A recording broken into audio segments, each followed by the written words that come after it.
In this video, I'm going to go ahead and show you exactly how to use, load, and assemble the 30 caliber Terminator mags. If you've been following this channel for any length of time, for about the last 6 months I've been developing high capacity magazines for all of the semi-automatic AEA and bin tack offerings. It's a list of parts that it takes to go ahead and get these things together, as well as rebuild them when the time comes. I want to go ahead and go over all the operational aspects of this product today for you guys, so you have a better understanding of exactly what you're getting into. It's really basic. There's not a lot of components here. The main component is the actual mag body itself, but there's also a custom rate spring, a follower, a thumb pull, and a couple little bits of hardware. All of the hardware throughout the entirety of the magazine is stainless steel. There is nothing in this magazine as far as a metal component that is not stainless steel. As far as assembly and rebuild is concerned, it's not going to take a whole hell of a lot to get this done. We have our mag body, we have our follower. This follower goes directly inside the back of the mag. Do them one side at a time so we can really see what's going on here. Spring pushes the follower all the way to where it's supposed to be, and you now see the follower exposed. Bottom of the spring, you're going to want to go ahead and add this tensioning screw. Tensioning screw goes in, and then we're ready to go ahead and install this magnetic end cap.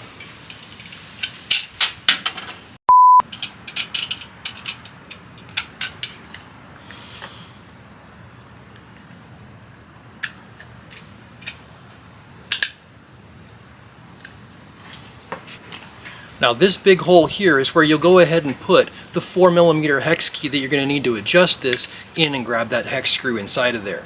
This magnet utilizes the magnet on the receiver of the Terminator itself and works like magic. At this point we go ahead and sink a couple of stainless steel brads into there and we would call this thing done. Go ahead and take the M4 bolt that's going to go through our thumb pull, insert it in the thumb pull, and just kind of be mindful of the fact that they do come with an O-ring. It's not a fake feature there, it has a specific purpose, and this comes with this fastener as you see it. At this point it's super easy just to go ahead and hand thread this directly into the already threaded follower and seat it completely with a snug fit up against that O-ring. Shit works great, man. I absolutely love how physically functional this project turned out. I didn't know what the results were going to be when I started this journey, but now that I have actual working magazines in my hand, it blew my expectations away. Let's put the other side together. Follower first, drop it in the hole. Easy peasy, goes down through the slot. Spring goes in behind follower, easy peasy. Adjustment screw goes in behind spring, super easy. Magnetic backing plate. Hold it with the tool. Easy, super easy. Thumb pull.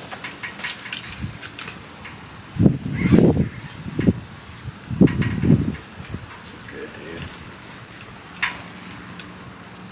This is really good. Every time, it's like a recipe, right? That's the whole point to having things fully figured out, having done the due diligence on the product testing, and really got this thing into the end zone for you guys. I have full faith in this. I do stand behind this 100,000% for the people out there that are going to pick them up, and I like the way it functions in my own collection as well. I mean, I utilize these, right? I eat my own dog food in that sense to where I have a product and I also utilize it. Like the hair club guy. Not only the hair club founder, I'm also its #1 client. So slick, man. I love these things. So what I'll do is I'll go ahead and I'll pull my follower back with this thumb pull right here, creating that space that you can see in the magazine itself. And I'll take one slug backwards, drop it in through the hole at this angle, falls down the slide. Same thing here.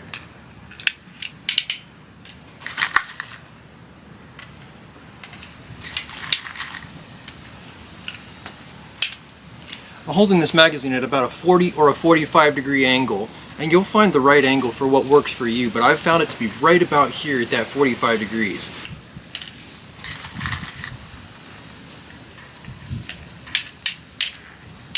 And you can kind of see what's happening here on the other side as well.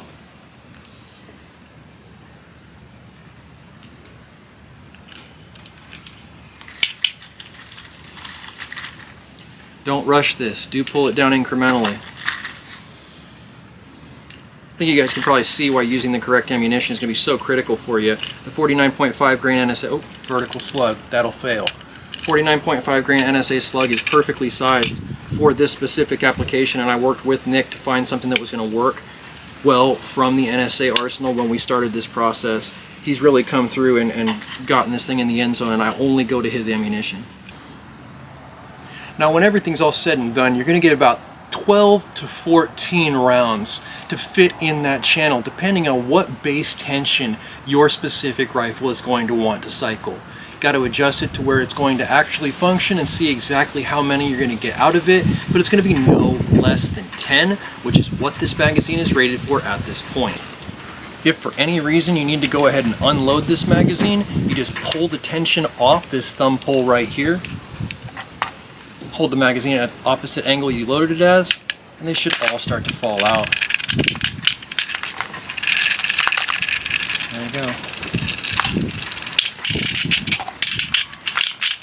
Now I'm definitely the type of guy to let them fall out on their own under the help of gravity, as opposed to trying to force them out with that follower and damage the slugs in the process. The whole point of unloading a magazine is so you can save that ammunition to use later, and just letting them fall out is going to be the best way to do so.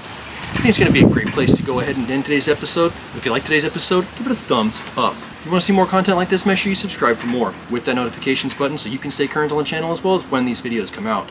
If you really like this informative brand of content that you saw today, make sure you share it so that somebody else can see it. And I'll catch you boys in the next one.